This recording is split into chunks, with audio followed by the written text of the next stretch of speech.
Today I'm going to show you Envision and Pipes, a low-code solution for getting started with the MarkLogic Data Hub. They work on-premise, in the cloud, or with Data Hub as a service. Every data integration discussion begins with a whiteboard. We use it to describe the problem as well as to articulate the solution. Envision Connect provides a way for us to define the data integration objective through a drag-and-drop interface, expressing the key business concepts for a solution in terms of entities and relationships. We can name relationships, and we can define the key properties we want to integrate as part of the entity model. Here we see a model for an HR 360 use case. Employees belong to departments, departments have job openings, employees also have resumes and job reviews. After a merger, HR wants to provide a single unified view of the employees to better align talent with job openings currently available. The problem looks simple when we draw it on the whiteboard, but we know that the underlying data is in multiple silos. There may be multiple systems for each of these entities, each holding the data in a different shape, more appropriate for the application on top of them than for integration. But now that we have the model, we're ready to integrate data. As we created the model, the specifications the Data Hub requires for integrating the data were automatically saved to the Hub. To integrate our data to conform to our model, we just move on to the Integrate tab. In the Integrate tab, we define flows for integrating our data. A flow is just a named collection of steps. Steps can be of type ingest, curate, or custom. Here we see the data flow for Mountaintop employees. We have 5 ingest steps to bring in the structured, unstructured, XML text, and binary data from the underlying silos of Oracle, SQL Server, file shares, and third-party apps in the organization. We also have mapping steps where we map those sources to our model. On the mapping step on the left, we see the properties available to map to from our entity description from our Connect model. On the right, we can map our source data to the model. MarkLogic provides the names for the properties from the source data for us for mapping, along with several built-in functions to help us rationalize and cleanse our data, as well as do lookups. Here we see we're rationalizing dates into a standard format using parseDate. The far right column shows us a preview of the data we map so we can be confident in our mapping. The mappings are automatically saved to the Hub for us. We run the mappings to harmonize our data. As we run, we see the entity instance count increase as our data is mapped to our Connect model. After running our flow, we can then go validate our integration and explore.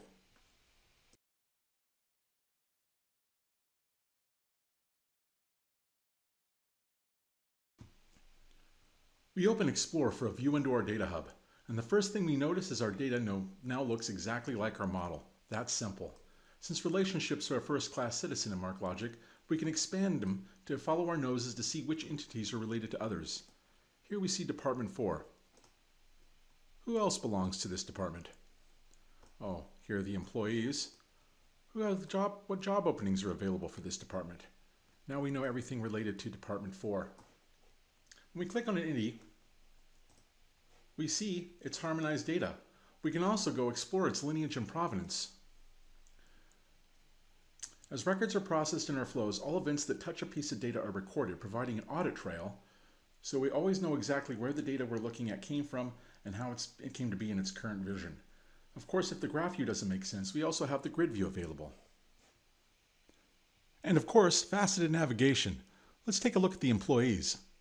Now we're only looking at the employee records. But let's go back to graph. Built into MarkLogic is the ability to search our data. Let's take a look at Adriana Finn. HR has told us she's applied for a new position. We want to look at her information as we continue to integrate her data. Here we see her employee record related to her resume, her last performance review, as well as her department. Being multi-model, we can open up her profile picture to see what she looks like. All this functionality, and we haven't really integrated any data yet. This is just data from one source for Mountaintop employees. Let's go load our coastal data, and then we'll take another look at Adriana. Now let's take a look at our employee mastering flow. The first 2 steps are just an ingest step and a mapping step for coastal employee data. Some of the employees now at Mountaintop used to work at coastal, so we know we'll have duplicates. But let's load and harmonize this data and see what this looks like.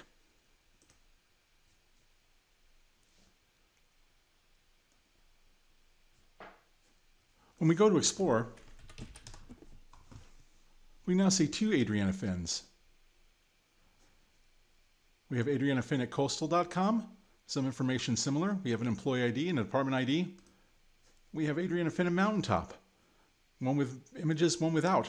Right? So we have some information that's similar and some information that's different, and no master employee identifier. And that's where MarkLogic Smart Mastering comes in. Back at our employee mastering flow, we'll take a look at our mastering steps. With MarkLogic mastering, we can define properties we want to match records on, along with assigning weights and thresholds to identify the records we want to merge. Here we're doing matches on first name, last name, and mobile number. We're doing exact matches, but there are other options available for fuzzy matching available as well. We've assigned a threshold down here as of 25. So when the weights for the properties match equal greater or equal to 25, we've assigned an action of notify. We can automatically merge records that match the rules we've assigned as well, but more often than not, the business requires human-in-the-loop curation to validate the records identified for a match really are a match. And of course, we can also define merge options. And here we would just do additional cleanup and rationalization of our data. We're just using the default options. But we can run our mastering step. We'll run our mastering steps. And when we do that, we'll get an alert if we have any matches. And we look in the upper right, and we see we have 2 potential matches. So from here we can go to our notification inbox, and we see we have 2 matches. We have one for Manchette, an employee named Manchette, and the other one for Adriana Finn. Here in the mastering workspace, this is just showing 2 similar records. This will work up to n number of similar records. Essentially from left to right, you're looking at the records that were matched, and then a merge preview. What will it look like if we merge these records? But now someone can go in and look at these and say, these are indeed, by the rules of the business and our understanding, these are indeed the same Adriana Finn. Let's merge this Adriana record. Of course, now if we go back to Explore, and we take a look at Adriana Finn, we now see 1 record. But we see her information harmonized, integrated. We've kept both her employee IDs and both her emails, but this is where the merge options would come in to help do this cleanup. We brought in her profile pic into the unified record as well as all her skills. So now we have 1 unified Adriana record. Of course, we can look at Zola Manchette as well. And while Zola looks very similar, someone here might know that these are indeed 2 different Zola Manchettes. They just happen to live in an apartment building. There's more details required to identify that these are different people, but someone's smart enough to know, but we can say, hey, block this match. And now in subsequent runs of that mastering step, Zola will never match.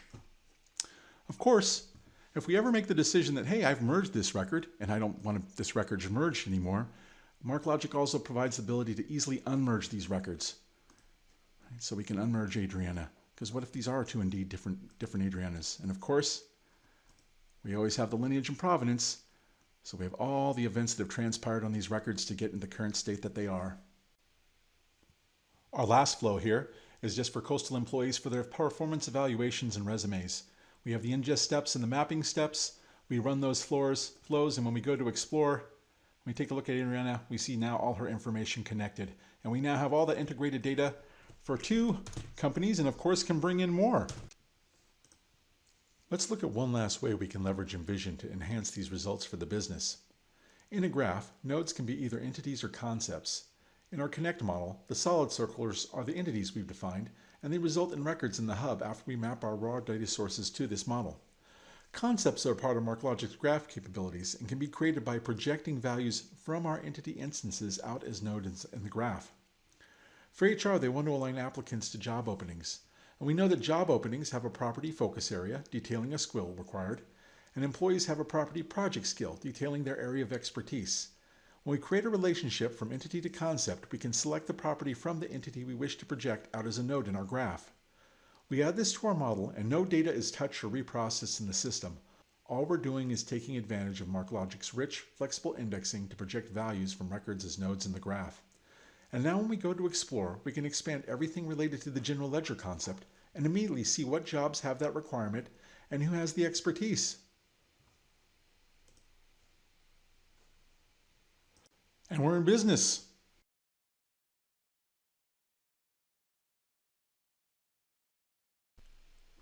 Finally, we can export our harmonized entities in a CSV for use in Excel or our BI tool of choice.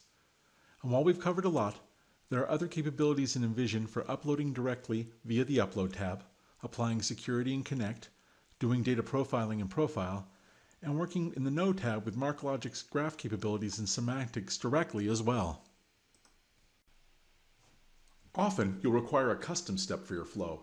You can define the custom step in the Data Hub, but now you need to provide the code for the module that the step will apply to our data.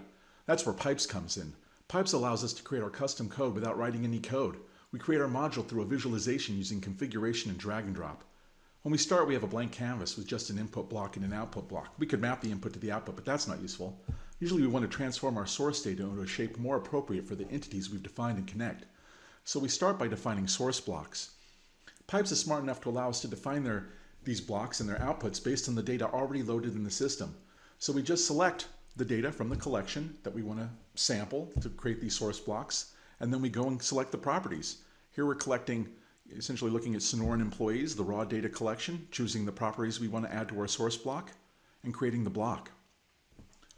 Once we have those, our source blocks, we can define entity blocks. Entity blocks are simple to define because they're based on our entity definitions already in the hub. They were added when we created them in Connect.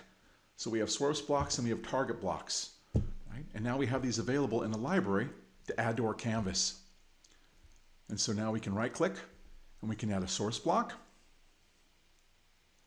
And of course you see all sorts of other options available in that right-click. And we can add a target entity block. So we want to map source employee to employee. And then we just start creating the pipes. We're going to take that input, and that input, provides the outputs for that block to be provided to the inputs to the next block, and etc. So we want to do something a little more complex, and so we're just going to open up a graph we've already saved for our HR360 use case.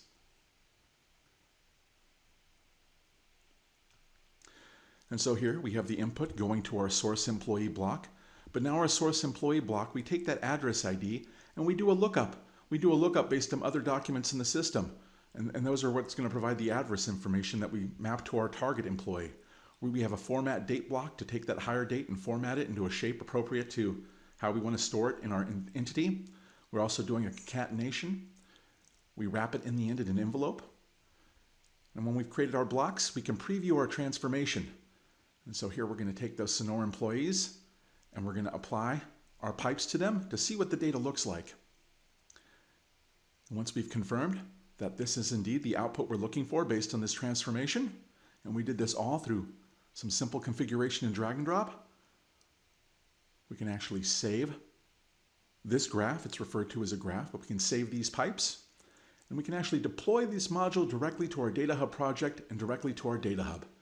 And when we've done that, that custom step will now use this code, and we're in business. And that's Envision and Pipes. Thanks for watching. Links on where you can find them can be found in the notes below.